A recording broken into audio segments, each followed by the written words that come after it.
সম্প্রতি মধ্যপ্রাচ্যের 3টি দেশ সৌদি আরব, কাতার আর সংযুক্ত আরব আমিরাত সফর করেছেন মার্কিন যুক্তরাষ্ট্রের প্রেসিডেন্ট ডোনাল্ড ট্রাম্প। তার এ সফরের উদ্দেশ্য ছিল মূলত দুটি।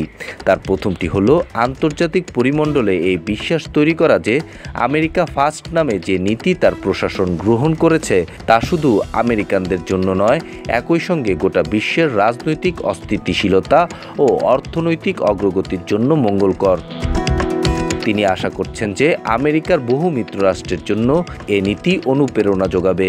বর্তমানে এ বার্তাটা তিনি সবার কাছে পৌঁছাতে যাচ্ছেন যে হোয়াইট হাউসে রিপাবলিকান দলের প্রার্থী থাকুক অথবা ডেমোক্রেট দলের, দিন শেষে যেটা আমেরিকার জন্য কল্যাণকর সেটা পুরো বিশ্বের জন্য কল্যাণকর।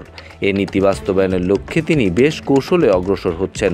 যেমন সফরের জন্য তিনি বেছে নিয়েছেন মধ্যপ্রাচ্যের সবচেয়ে ধনী 3টি দেশ, যেন মার্কিন অর্থনীতিতে আরব অঞ্চলের বিনিয়োগ বৃদ্ধি পায়।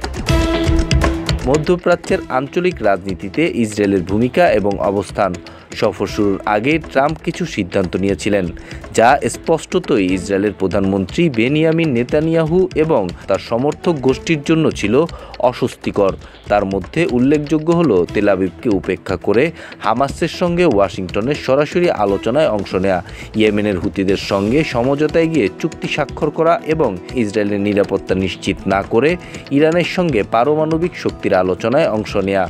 এছাড়া সৌদি আরবের সঙ্গে যুক্তরাষ্ট্রের যে তাৎপর্যপূর্ণ চুক্তিগুলো স্বাক্ষরিত হয়েছে তার অংশ হিসেবে ইসরায়েলের সঙ্গে কূটনৈতিক সম্পর্ক স্বাভাবিক করার কোনো শর্ত নির্ধারণ করা হয়নি। ট্রাম্পের বিরুদ্ধে সরাসরি অবস্থান না নিলেও ইউরোপের শাসক গোষ্ঠী তার বিপরীতে একত্র হতে শুরু করেছেন। কিন্তু ট্রাম্প নতুন নীতিমালা বাস্তবায়নে দৃঢ়প্রতিজ্ঞ।